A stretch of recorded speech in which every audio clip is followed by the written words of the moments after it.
Welcome, Kellogg community. I'm Michaela Doyle with the Kellogg School of Management. Thank you for joining us today for Conversations with Kellogg Leaders featuring Henry Nguyen. In this webinar series, Dean Corneli speaks with Kellogg alumni leaders on timely issues and challenges facing the global business community. You can catch up on prior webinars in this series at our virtual events page on the Kellogg alumni website. We will put a link into that site into the chat now. Today's presentation will last 1 hour. We invite you to submit questions for our speaker at any time using the Q&A icon that's located at the bottom of your screen. We will address audience questions throughout the conversation. With that, I am happy to welcome Dean Francesca Corneli. Hello, everyone. Thank you, Michaela, and I'm so happy to welcome everybody. And if you follow me on LinkedIn, you know that I've been traveling recently a lot internationally, and it's such a pleasure to meet amazing alumni throughout the world that we have. And is in this situation, traveling recently, I met Henry Nguyen, who is actually also an alum of the Feinberg School. So welcome also to all the Feinberg alums that are on this call. I've been hearing that also his sisters are also proud alumni of the HPME program, doing both undergraduate and the medical school. So this is clearly a purple family, and I look forward to an amazing conversation. And I have to tell you, Henry has been really an amazing alum, doing so much in Vietnam. He's the person who brought McDonald, talking about Chicago, to Vietnam. He brought Bloomberg, he was telling me. He's done amazing fintech and digital banking investments. We'll hear about it all, but he's also an expert in healthcare. So we can talk about all these things, but thank you, Henry, for joining us today. No, thanks, Dean Corneli. It's a pleasure to be here, and obviously, I'm really excited to engage with the Northwestern, Kellogg and Feinberg community. Yes, we are all excited to have you. So let me start from the beginning, right? You were born in Vietnam in volatile time, grew up in the US, and moved back to Vietnam later. Can you tell us a bit about your relationship with Vietnam? Yeah, I was an infant when April 75 came around. And, my parents' tragedy of going through war and being, in essence, on the losing side meant that we had to flee Vietnam. We were fortunate that, my dad, being a civil engineer, was working on a lot of USAID funded infrastructure projects, roads, bridges, et cetera. And because of that, we had American friends and contacts at the embassy. So some of those dramatic sort of maybe documentary films that you may have seen of leaving Saigon those last days, that was kind of our family. And we were the lucky ones. We were able to get a plane over to Clark Air Force Base in the Philippines. It took us several months, but, my dad's liaison at the Treasury Department, a man named Willard Sharp, I grew up calling him Uncle Bill, ended up being our sponsor. And that's how I ended up being an American suburban kid in Virginia. And so, in some ways, my parents' tragedy was probably the greatest thing that ever happened to me, because I got to grow up in a country where I had access to unbelievable education, experiences, obviously friendships and schools. So in that vein, I feel incredibly lucky to have had that. And obviously now sort of my adult career has been quite a wonder to me as I look back and thinking about what I've done here in Vietnam. So that's already an amazing start. And then, interestingly enough, after all the amazing education, experience, work you had here, you went back to Vietnam. Can you tell us also that story, and what did you find? Was it what expected? I would say my life and career has ended up back in Vietnam in a series of very fortunate circumstances and accidents. I can tell you that growing up, I'm a little embarrassed to admit it, but I grew up a typical American suburban kid. I just worried about playing sports, hanging out with my friends, getting good enough grades to keep my parents off my back. But, I never considered myself Vietnamese in any way. In fact, I'm embarrassed to admit that I was somewhat ashamed of being Vietnamese because I felt it was such a scar on the psyche of sort of modern American life. And in some ways, I even tried to hide it if I could. And I also, very unfortunately, looking back, I deliberately tried to learn as little about my history and culture. I just wanted to be an American kid. And so, my rediscovery of Vietnam, like I said, was just a series of accidents, starting with really my first trip back, which was during one of the summers of college. Back, during the pre-internet days when people still use travel guides to travel and backpack across Europe and the world, I got to write for one of those guides, the Let's Go Travel guides. And I was supposed to write for the Rome guide because I studied Latin and Greek, and I kind of jockeyed for that job, but they pulled a bait and switch on me. And I'm glad they did now in retrospect because they assigned me to Vietnam. And that summer pretty much changed the trajectory of my life. And sometimes it is these kind of small experiences that kind of have a massive effect on your future. I'll add one last part here. As I kind of re-engaged with Vietnam, my father's side of the family all stayed, so I got to develop a relationship with my paternal grandmother, my aunts and uncles, my cousins. But the most important thing that I just realized is how much I love Vietnam and how much it became important in my life to be reconnected to it. So I can tell you that my parents weren't super happy about my growing interest, especially in those early years when they kept expecting me to return to America. But thankfully, they started to visit me more often. I think they rediscovered Vietnam in their own way. That is an amazing story and how you found that. But talking about this, so you said you grew up like a suburban kid in the US. So what did you want it to be when you grew up? Clearly not in Vietnam where you are now, Yeah. but what were you looking for? Maybe like a lot of kids, I love sports. And my first actually sport was as American as you could get.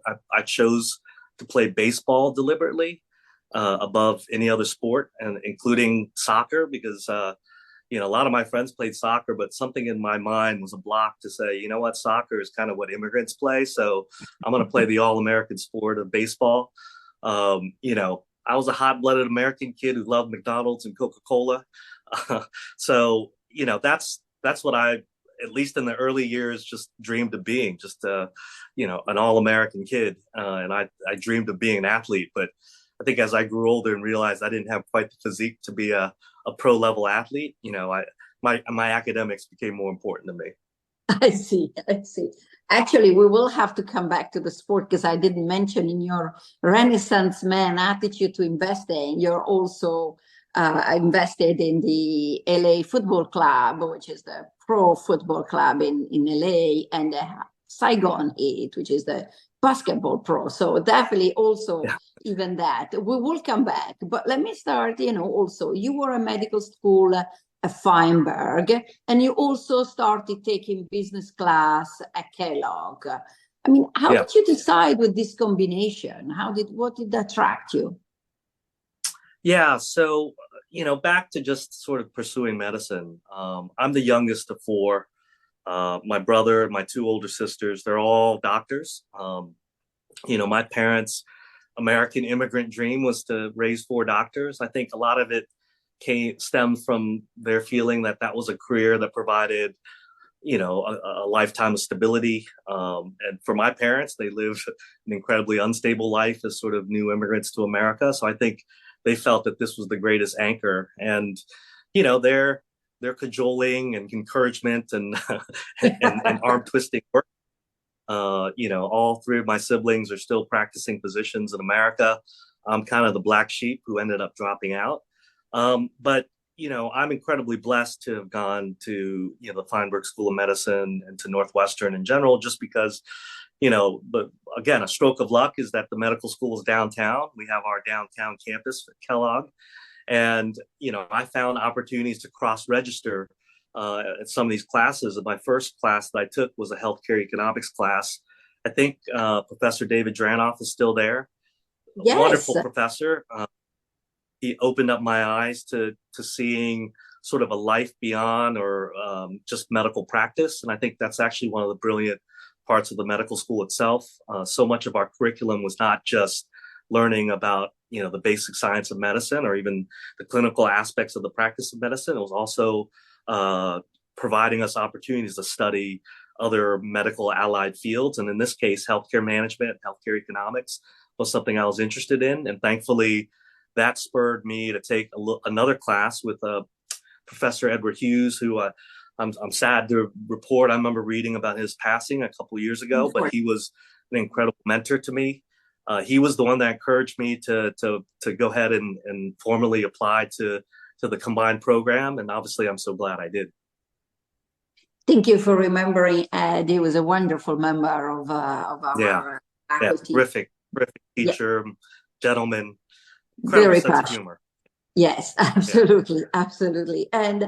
But so, we do have a lot of students these days with a medical background, whether it's the MD, MBA, of residents in our part-time program, or in general, doctors in our MBA. So what is it that you learn in a medical school that helped you in a business context?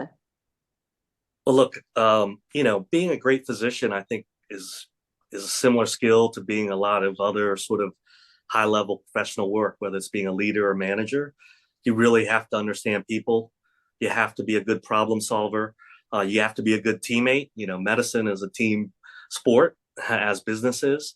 But being able to sort of be in an environment that's frankly pretty intense, as a young medical student and young physician, you're in the clinical and hospital environment, which, again, there's always something that's of urgency going on, whether in the foreground or background.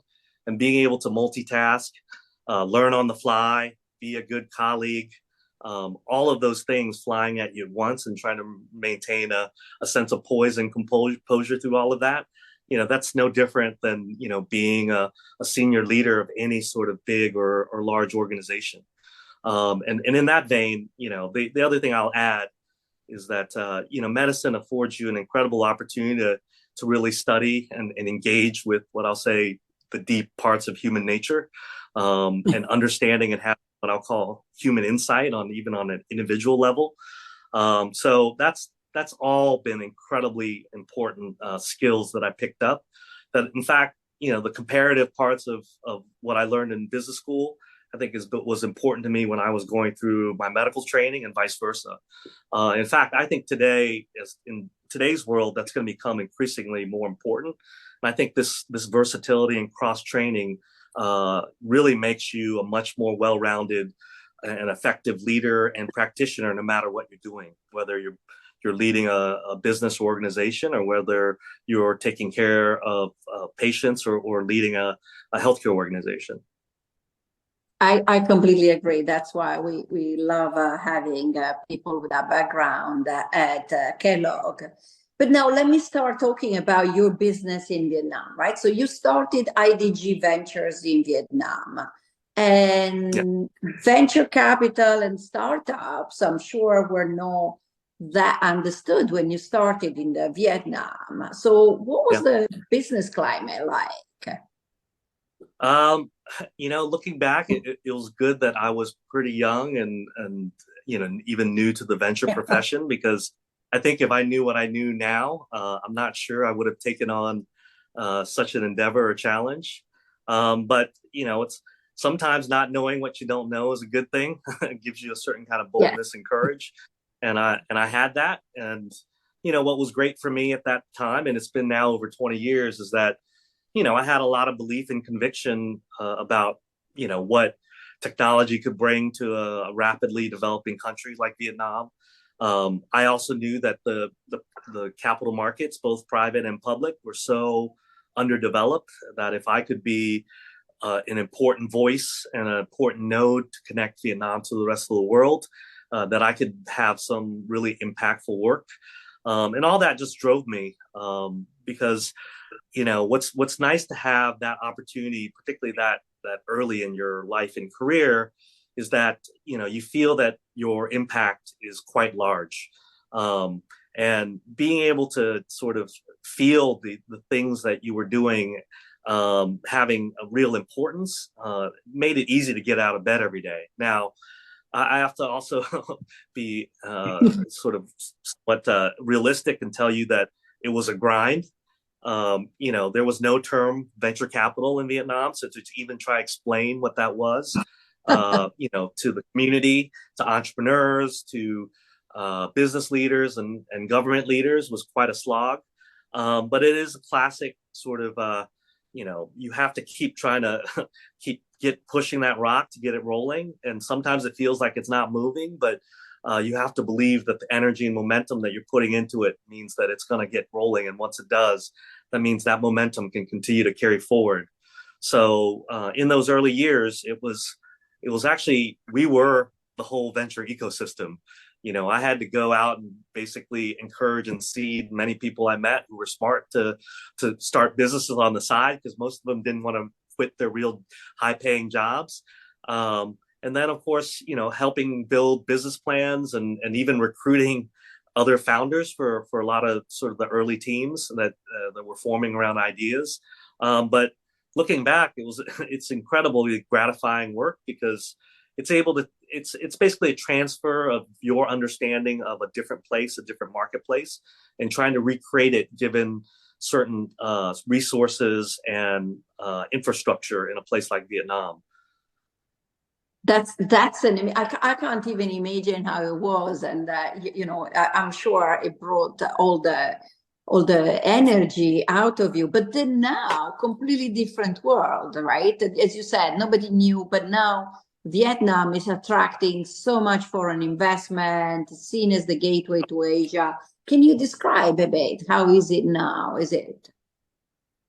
No, it's sometimes it astounds me.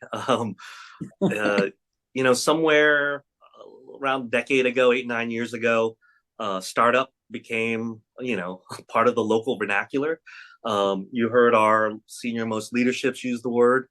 And I could have never imagined that occurring. But a lot of it made sense because it really accelerated because you had the young generation and cohort that frankly went abroad. Vietnam's best and brightest went abroad and still go abroad today to study. Obviously, the U.S. is the most favored destination, but Australia was open to a lot of young, aspiring sort of managers, business leaders, et cetera, very early on in the late 80s and 90s. So once you had that cohort starting to return to Vietnam, they brought with them a certain level of experience, intellectual capital, and understanding of what could be. Instead of me describing to the community here about what venture capital could do in terms of helping spur innovation and help grow a new kind of part of the economy, young people were coming back and doing that. So that's been incredibly heartening because there's an incredible amount of energy here. The millennial and Gen Zs of Vietnam represent over 65% of the population here. So there's a youthful energy and drive and optimism that it's really fun to be a part. I don't consider myself that old, but I'm in the top quintile here in age. So I'm a super gray hair. I'm usually the oldest guy in the room at any of our board meetings or, startup talks. So it's a little humbling at times, but thankfully, I think Vietnam's in good hands with so many of the talented young people here. Well, I'm sure they look up to you as having started that. So, and so many amazing investment you did. Can you tell us a little bit, describe, as I said, it was such an amazing array of investment, from building financial infrastructure to modern consumer and business finance. Can you describe a little bit of your investments and the rationale and how they're doing? Sure.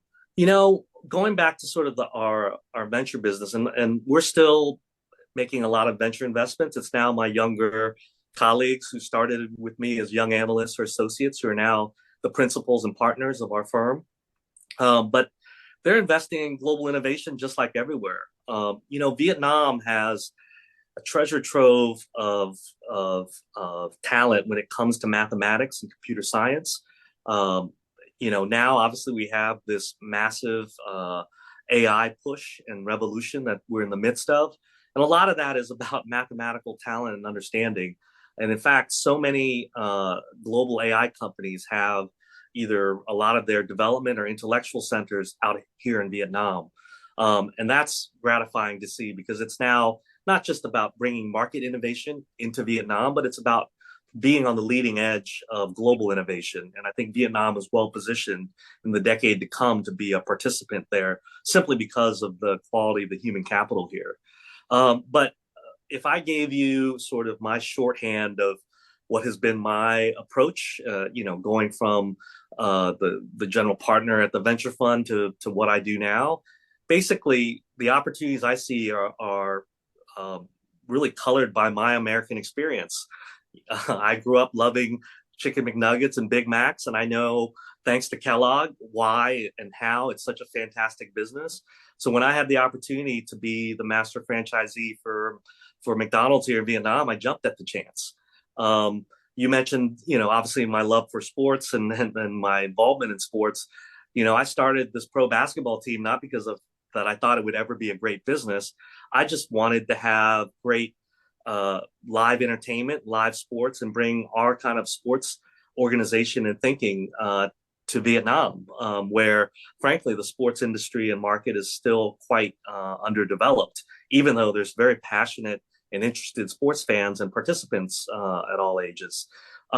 So really, my American experience is kind of what I'm trying to translate to Vietnam.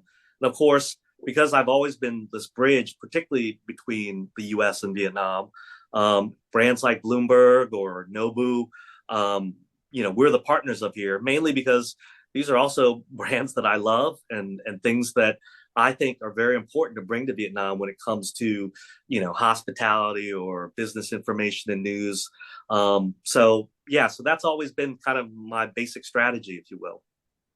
So you brought your upbringing from the US in your experience and business investment in Vietnam. Now, I have a question here about the fact that a lot of companies are also moving from China to Vietnam. And the question is are there headwinds for companies moving from China to Vietnam? Yeah, I mean, there is. I'll say first and foremost is just scale, right? Vietnam is less than an order of magnitude smaller than China. We have 100 million plus people here, but that's kind of like a mid-sized province in China. So the type of scale that you can get in terms of market, in terms of labor force, from India or China, those are really unique situations. Now, what does Vietnam offer? Well, one is at least land continuity. So a lot of the sort of production that's happening in the southern parts of China, Guangdong province, it's been easy for them to actually kind of ship their production capacity just across the border. But even there, I'd have to say, you're already starting to see, and many of the large manufacturers are running up against labor shortages.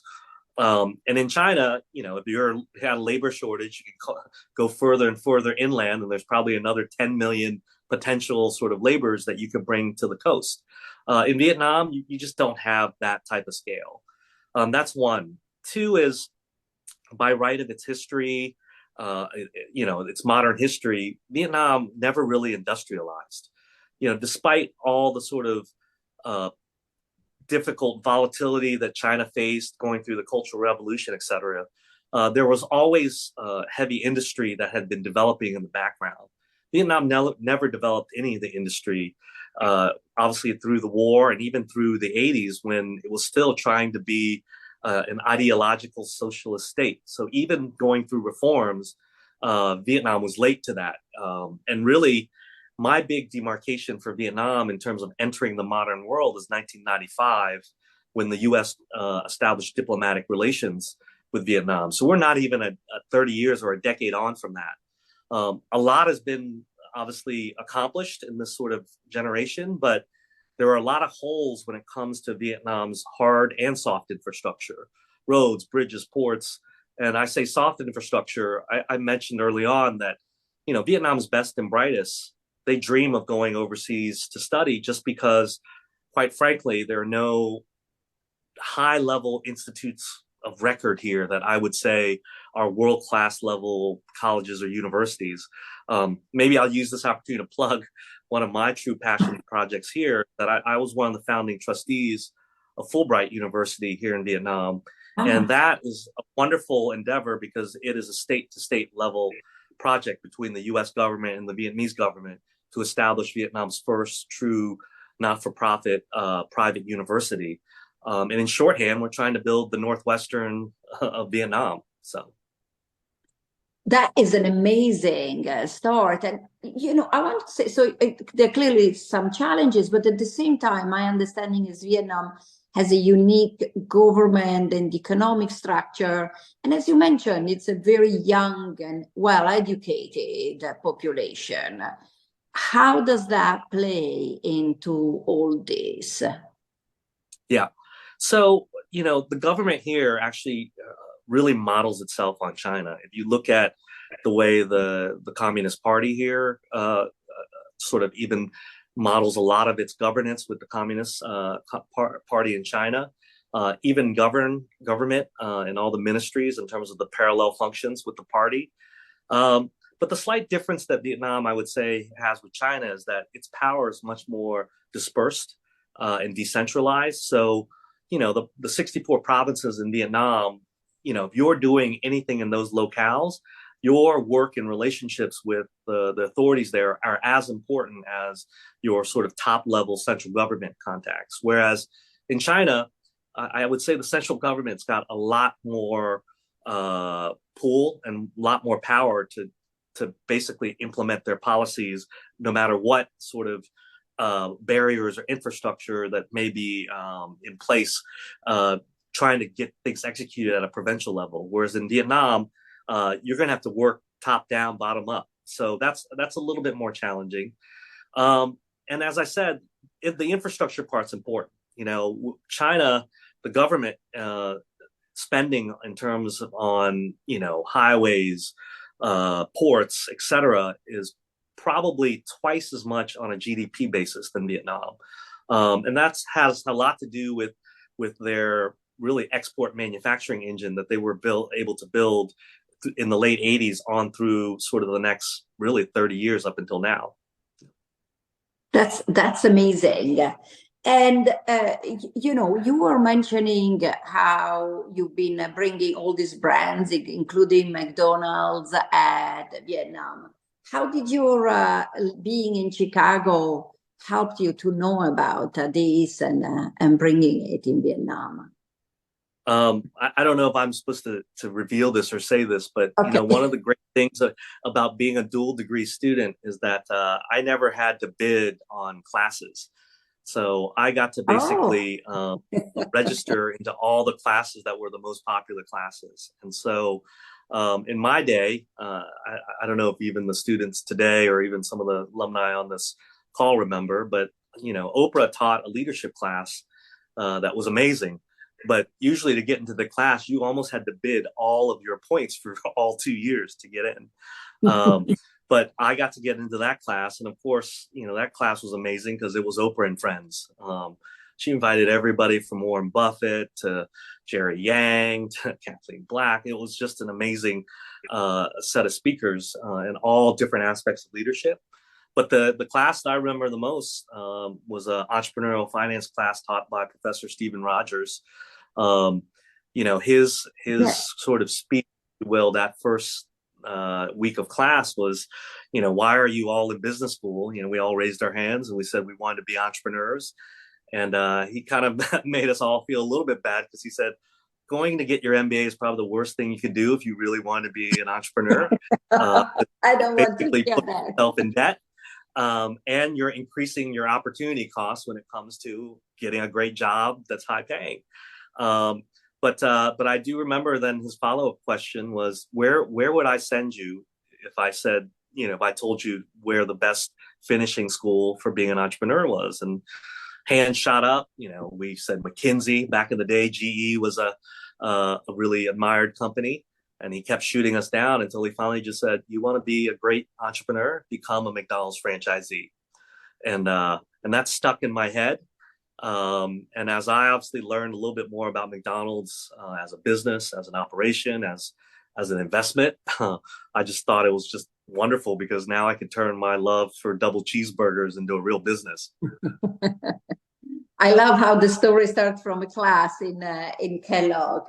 But you were talking also exactly how people, the constraints to become an entrepreneur. In Vietnam in particular, when people want to start a new business, are there cultural constraints, difficulties? How or has it evolved over time? Yeah.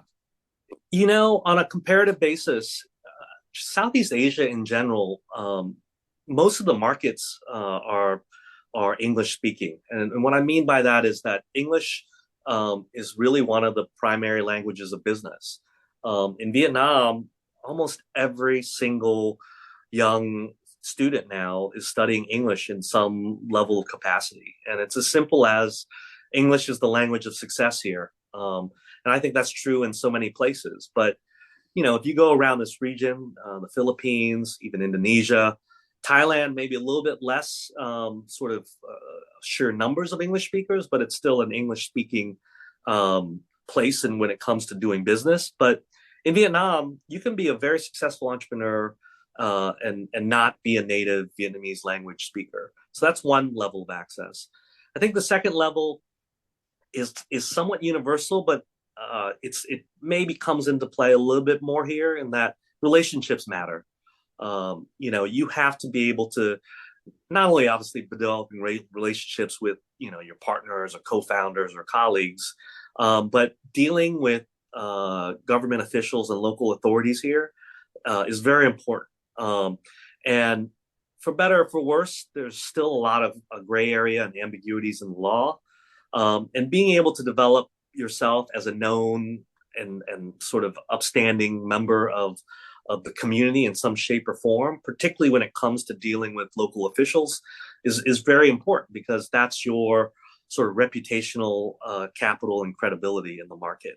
And without that, you will find it hard to get things done because, it's not only just, obviously working with local officials, but it's also about being able to recruit and being someone who is a credible expert or leader on whatever business or field that you're in. That's very interesting. There's a couple of questions here, more or less on the same theme, about whether do you feel in your investment you have to hedge against political instability or navigate a potential political instability? Frankly, you have to here. You have to really understand what you're up against because you have to remember so much of the leadership here in Vietnam today. Most of them were born in the 1960s or earlier. And if I look at that generation and older cohort of Vietnam, and they're still the leaders here, they were trained in the Soviet Union. They were trained in Eastern Europe. So if you're coming from the US or the West and think that the policies and the business practices are going to be centered around what you're used to, you're going to discover that it's not. The good news is that actually, I think within the next 5 or so years, so by this decade's end, if you were born in the 70s or later or younger, and I mentioned that, basically 2/3 of Vietnam was born in the 80s, 90s, or aughts, all of those young people, all of Vietnam's sort of best and brightest, they went to school in America. They went to school in the UK. They went to school in Europe, Japan, Australia. I can promise you there's no young kid today in Vietnam who dreams of going to Moscow State University. Whereas if you were growing up in the 80s and coming of age then, that was your only choice. So there's about to become a real sea change of what I'll call mindset and the way things are done.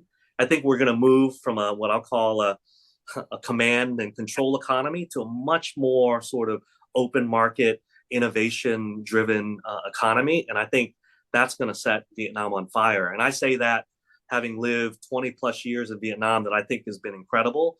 I actually think the next 20 years are going to be 4 or 5 times X, even more, fast paced and interesting when it comes to economic growth and change here. That's fantastic, Henry. That's why it's great to talk to alumni like you who are there, that can see exactly what's coming. And there's one more, there's a lot of questions coming in. One is, were there any moment along the way where you felt you were going to lose everything, or anyway, it was not going to be successful? Yeah, I've been here for so long, but I used to call it my enthusiasm curve for Vietnam, and kind of everybody goes through some form of it. It sometimes is a 3-year, 2-year, or 5-year curve, but it's always, for the first half of your time here, everything's wonderful. Every day is better. The sense of discovery, the sense of opportunity is amazing. And then you start to run into your obstacles. Obviously we live in a tropical climate. So when it becomes, rainy season or monsoon season, wading, with your pants rolled up above your knees through flooded waters, or getting, a taxi that drives you to the wrong place. You get frustrated at some point because it's still an emerging market. There's still a little bit of chaos.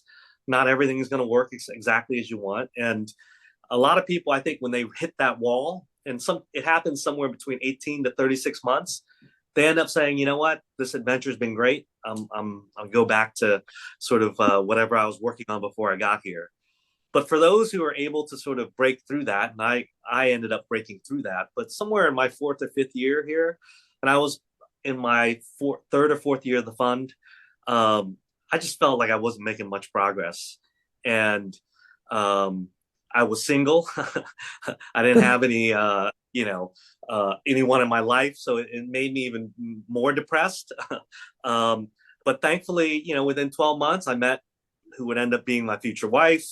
We got one of our first exits, which was great because actually from that point on, I didn't even have to make a capital call from my LPs.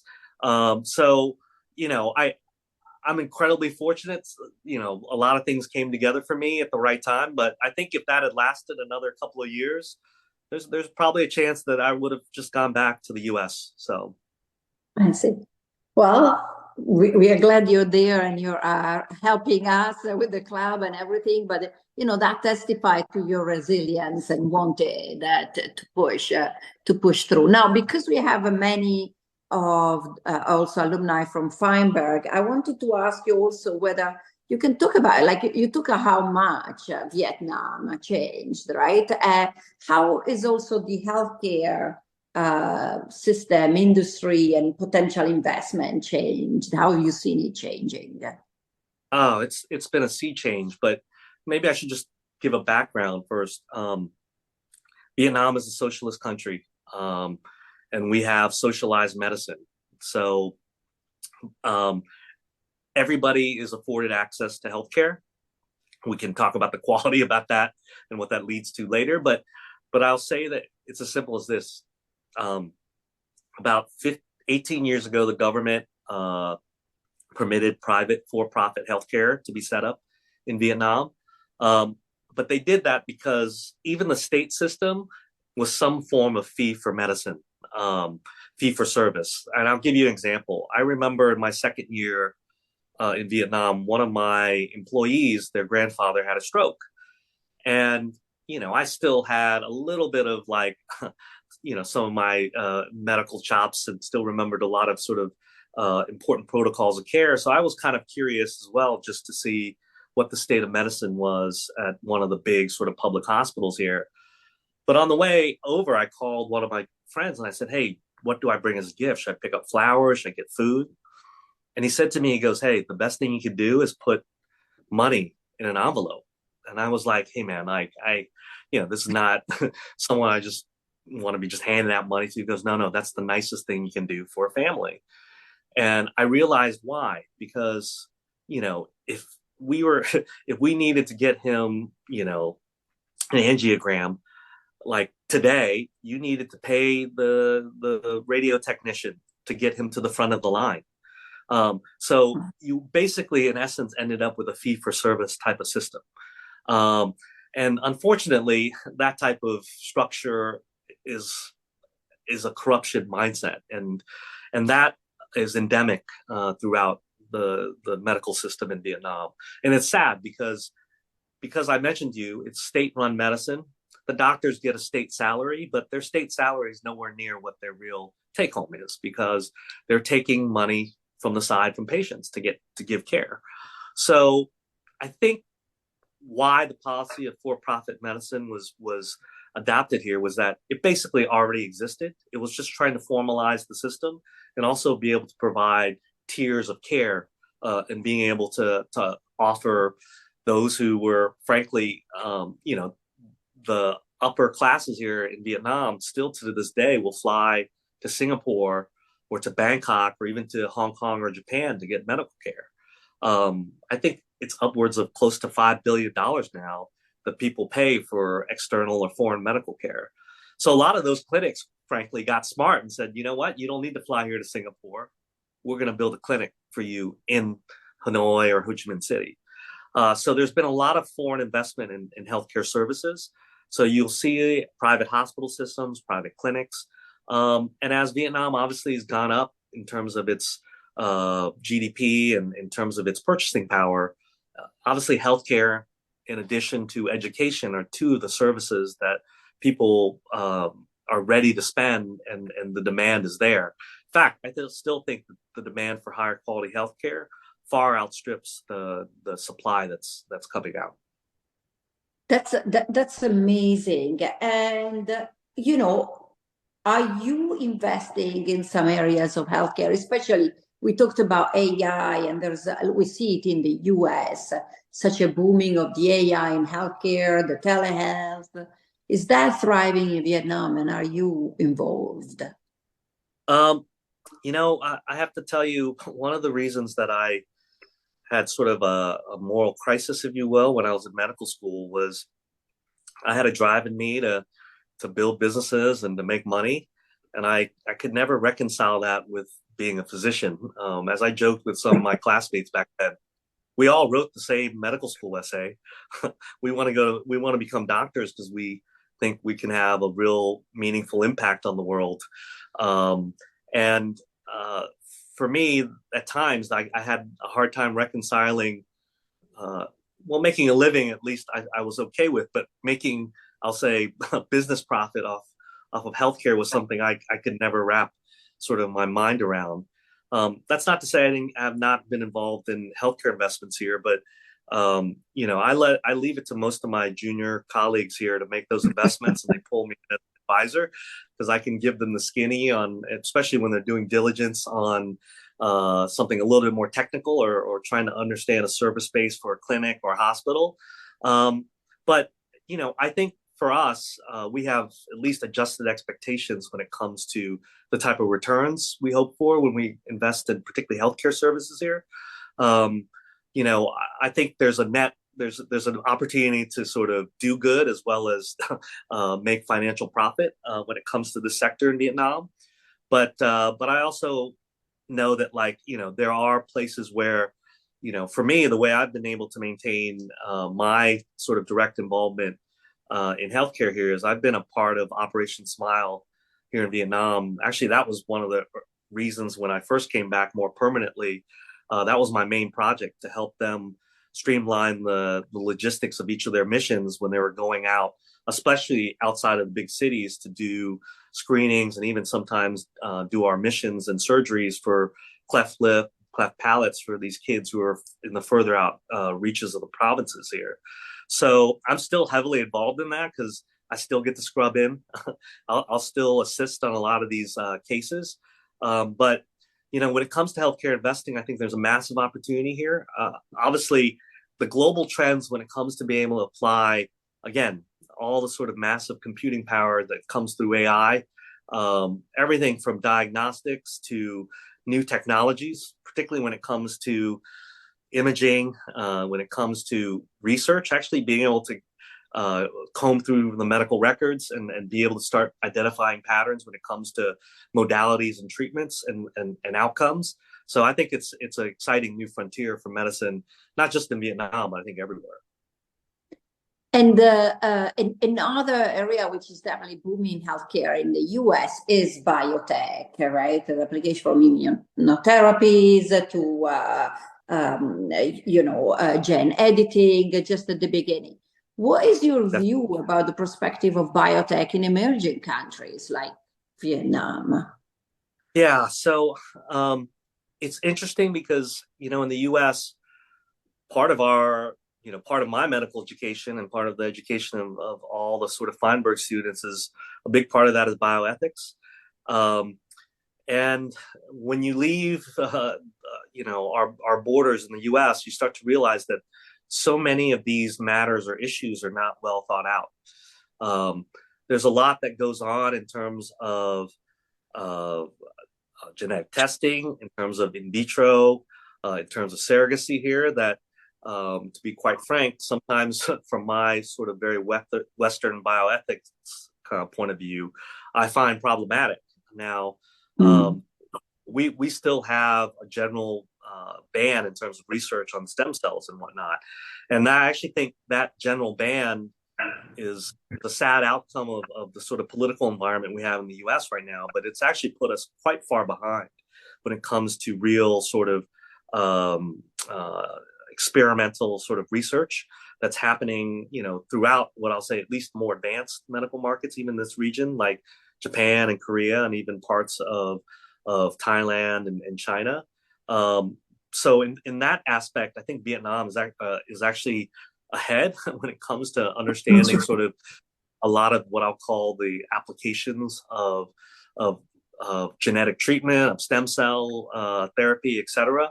And I think, the U.S. is really going to have to think, and our research community in the U.S. is really going to have to lobby to make sure that we are still important leaders and exhibit leadership in all of this change when it comes to biotech. That's so I'm actually very interested. So that there's a question here about then, do you think it's a perspective of people interested in healthcare to come to Vietnam or Asia? You mentioned other things to invest in this type of areas. No, absolutely. I think there are massive opportunities, particularly if you are a particular domain or field expertise in a specialty or particular aspect of medical service or operations like clinics and hospitals. There's going to be sort of a lot of challenges because, as you can imagine, medicine, like in all markets, is pretty heavily regulated. So understanding sort of all of the barriers and traps and pitfalls. But I would say this, the Vietnamese market for medical practitioners, for example, is much more accessible than most countries. Like if you are a practicing physician in America and you want to be able to come back to Vietnam and be a part of a medical system practice or start your own, it's a little bit much more straightforward than I'll give what I'll call at least my my most sort of malignant counterexample, a place like Singapore, right? Singapore is such a small market. It's dominated by such a small number of doctors and specialists that you could be the most well-certified, boarded specialist in America. There's no way you're ever going to be given a license to practice in Singapore because those doctors there are protecting their marketplace. They try to tell you that it's a technical barrier or that they don't recognize the degree from Feinberg or something like that, but that's all BS. Those doctors are protecting the market and turf because it's incredibly lucrative. Fortunately, Vietnam doesn't have that problem. Oh, that's amazing. And more general than also only healthcare, there's a question here that says, what do you see as the best way to develop business opportunities for foreigners in Vietnam? Well, look, I think, in this day and age, you can do a lot of reading and research on Vietnam. There's plenty now more reports that you can read, both academic and business and financial. But there's nothing that replaces having boots on the ground. Obviously, having a point of reference here. I'm happy to be a friend to all Thank you. Northwestern Hamburg alumni here. In fact, I welcome it because it's always fun to meet all the travelers coming through, or all the people who are interested in Vietnam in a deeper way, whether it's business or otherwise. But this market is filled with opportunity, and I think I would even argue that it's better now than ever, as I mentioned, just because you have a little bit more of a human capital base that's more experienced that you can hire. Whereas back in the day, when I was trying to hire for positions, I could never find enough domain expertise or enough work experience where I said, okay, I can hire you and let you do your job. It was always, I got to hire you. I'm going to have to mentor you for 6 to 12 months and hope that, you have the ability to learn and then, adapt to all the things that, that job expectation required. So from that point of view, I think it's a fantastic time to be here, and there's nothing more important, whether Vietnam or another market you're interested in, than going and doing the groundwork. No, that's so interesting. And given that you have some amazing, because I see we are running a bit out of time, and you have such amazing advices. I wanted to ask you, there's a lot of alumni now on this call. Some have been out for a long time, but some are also recent graduate. Is there any advice that you would give to today's recent graduates? Yeah, no, I think, one of the things I've realized throughout my career is that, there's always been something odd or special in my CV or background that provided me an entree into something. The perfect example is that when I started my MBA program, I was the kid from the medical school. And I think in my class, I may have been the only one. So that made me a kind of a rare bird. And, you have to embrace what it is about your experience, background, or talents, and use that to your full utilization, because that's always going to be your advantage. And for me, again, coming back to Vietnam, what was my sort of advantage? I was an odd bird because here I was, this Vietnamese American who had, a very sort of, I'll say, eclectic but deep level of education across many disciplines. And even at the age I came to Vietnam, while I was still relatively young, I'd lived sort of the beginnings of multiple careers. So being able to bring that to a market that frankly was fresh and naive to all of these type of ideas and opportunities, that gave me sort of a green field to operate. So that's maybe the first thing. And then maybe the second thing I'll say is a little bit more cliched, is that, everything comes back to your relationships, and there's no better place to build important and meaningful and deep relationships than your time at Kellogg or your time at Feinberg, because the experience and going through sort of such an intense, regimen and program of education bonds you. That common experience bonds you. One last thing I'll just add about my Kellogg experience. I was joking to a friend the other day because they're thinking about applying to Kellogg, actually. Very I said good. to them, yeah, and they said, "Oh, should I do the executive or online?" I said, "Look, I wanted to understand their motivations." They said, "No, I really want to be able to be in the environment and study." I said, "You know what?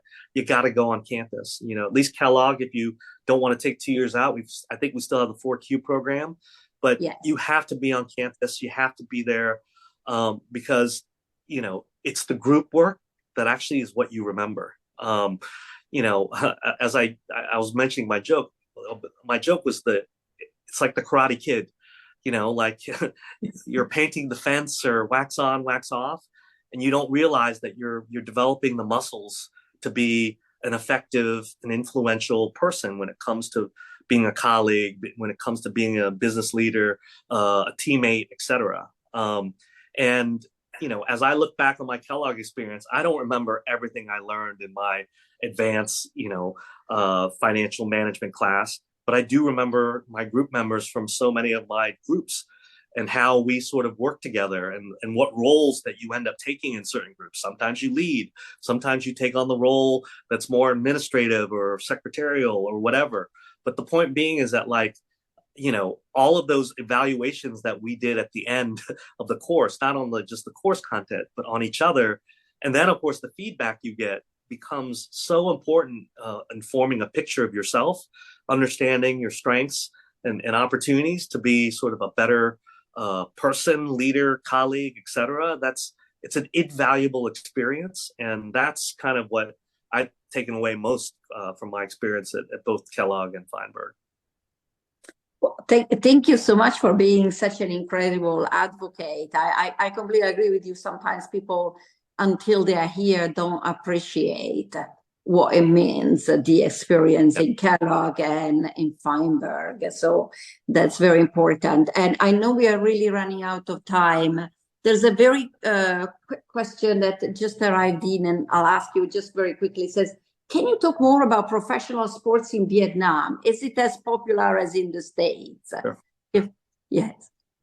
Yeah, look, the thing about sports is it's universal, right? Sports is really one of the unique sort of human activities that just brings people together.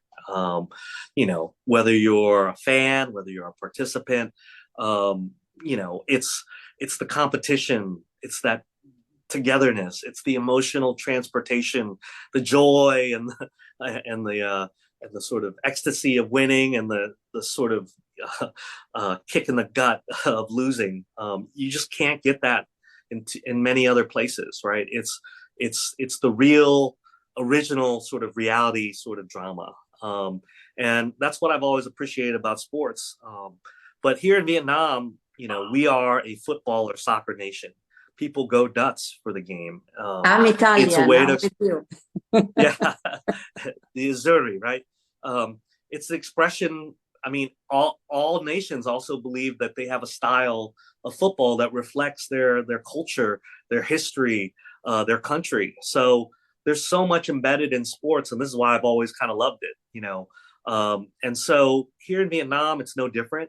What I had the opportunity to observe is that the football fans here are incredible. When the national team plays, both men and women, the country literally stops. It's like the Super Bowl is on when the national team plays. But what I observed and what I discovered is that, sadly, a lot of these things just suffer from poor leadership. They suffer from poor management, lack of resources, too many egos, people who are not really, I'll say, real true stewards of the game. And so I found an entry point into sports in Vietnam through basketball, because I felt there was an opportunity to bring what I'll call American style organization to sort of the game and bring it here to Vietnam. One of the first things was just there's such a dearth of live entertainment. For me, I just wish there was some game or something I could go to, every once in a while, just to sort of have fun and bring my kids. And so that's what we did. We created a pro basketball team that competed in the Southeast Asian League, and we brought sort of, I'll say, American style entertainment and organization to our games here. And I can remember when we started in our first season, our team was quite young in terms of understanding how to organize things. But, of course, we had cheerleaders, DJs, all the interstitial entertainment. But the insight that I had to tell my team, and they finally got it, I said to them, we're not competing against soccer, right? The soccer fans are still going to love soccer. Maybe many of them will start to love basketball. We're actually competing against is going to a movie, right? Our ticket is the same price as a movie ticket. We're 2 hours of live entertainment. So can you convert that person on the weekend who says, I'm going to the movie, but instead say, I'm going to this cool event where a couple thousand people and I'm sharing an experience together. And so that's always been at the core of what I've enjoyed about being a part of just any sort of sports club. And like any entrepreneur, it's more fun to be the challenger. So basketball, if we go back 12, 13 years when we started the team, basketball wasn't even on the radar. Today, it's clearly the second most popular sport in Vietnam. And in fact, in the two cities, it's more popular than soccer now. It's become kind of a rural, urban sort of rivalry between the game of soccer and basketball here in Vietnam. But in Hanoi and Ho Chi Minh, there are many more basketball fans of our local pro league than there are of the local pro soccer league. So I'm excited and happy that that's been the outcome.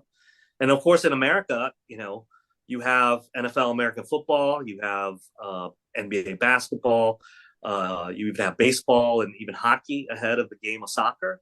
So, when I had the opportunity to start a brand new Major League Soccer team in Los Angeles, it was kind of a no-brainer to me because, it's hard to really understand the level of passion and the volume of fans that there are in the game of soccer as compared to any of our American sports, unless you have spent a significant amount of time outside our borders. And it was just a simple concept to me on a high level. This is the world's game, and LA is one of the great cities of the world and one of the most diverse cities in the world, where you have communities that love the game of soccer. So putting those both together just meant if you started a team in LA, and hopefully, we have global aspirations to be, world beaters, to be better than Barcelona and Man U, the Man U's of today, the next decade or two. And I think we'll do it. We'll see. Obviously, we've seen the development of the game with a global star like Messi coming into the league, but you also have the World Cup coming to our shores in 26, and that's going to be a massive boost to the game in America. And you're just going to see, I think, a league like Major League Soccer take off just because you have a sports market in North America that's unlike any in the world. And you have the type of sports organization leadership that doesn't exist in many other places. And I think just like capital, sports talent also flows to the place where it's, that talent can flourish. And I think the more and more global soccer stars, young soccer stars, are going to be playing in America soon. Well, that's amazing. I am so sorry we are at time because, I could have done, you have invested and know about so many areas that we could have had one session per areas. But, Henry, since I met you, your positive energy, your attitude, your brilliance has been amazing for me. And I'm so glad that so many other alumni could hear you talking. Thank you so much for coming and talk about it. And I hope to see you soon and come soon to see you in Vietnam. But also you come back to see us here. Yeah, no, I can't wait to get back to Chicago and Evanston. And thank you for having me, Dean Corneli. My years at both the Kellogg School and the Feinberg School are still some of the finest years of my life and some of my fondest memories. I can't wait to get back to 25 years of Kellogg in a couple of years. But whatever I can do to be a friend and a resource to all Kellogg students, Feinberg students, and Northwestern alumni around the world, I'm happy to be a part of this community, and I'm thankful to have this opportunity to speak with everybody today. Thank you so much. Thank you, and have you all a great time, a great rest of the day. Bye-bye. Bye. Thank you.